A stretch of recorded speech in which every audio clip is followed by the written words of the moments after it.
So I convinced my friend that doing the revolutions and changing the society and all those things and trying to fix the system of the society is not the way to do the revolution. The revolutions are really carried out at the mind level, belief level, and thoughts level, because we impose our ideas and beliefs onto the other people and then try to change the society. But who is doing it? Our mind. Our mind is doing it, and mind is a product of consciousness.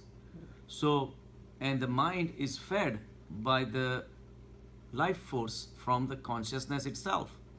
So we are the creation of the consciousness. Our mind, our body, all of our creations. Now imagine a little tiny lamp trying to spread the light and trying to compete with the light of the sun. So the same way, instead of letting the consciousness do the revolution, we trying to take the whole matter in our hands and thinking that we can achieve a lot of things. But it doesn't work that way. That's why through the meditation, if we can transcend the mind and the body, then we reach into the realm of the consciousness. Now, since the consciousness has unlimited time and unlimited consciousness, its revolution will be definite, permanent, and unchangeable, and yet changing all the time. We change every day. We wake up in the morning and we have changed. New baby is born, the evolution is progressing. All these are the revolutions really carried out by the consciousness. So ultimately, from the huge, vast amount of rocks all over in the earth, we have come into existence. So that revolution may be taking a longer time, but it is a beautiful revolution compatible with total well-being of all the creatures who have been sustained. Look where our revolutions are taking us.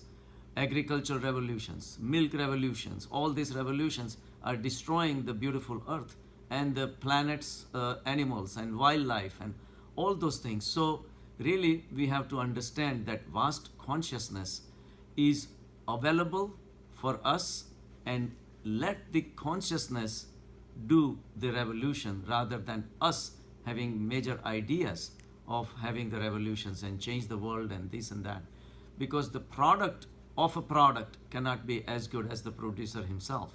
So if we go within, the temple of consciousness is within us. So going to the temples and churches which are created by humans is not going to do anything. Neither is going to change the systems of the country from democracy to the communisms or socialisms or imperialism is going to change anything. As long as each and every person does not change from within, revolution is not going to happen the way we want it. So our job is to understand the limit of our ego. We have to understand how silly it is to think that we can do this and we can do that.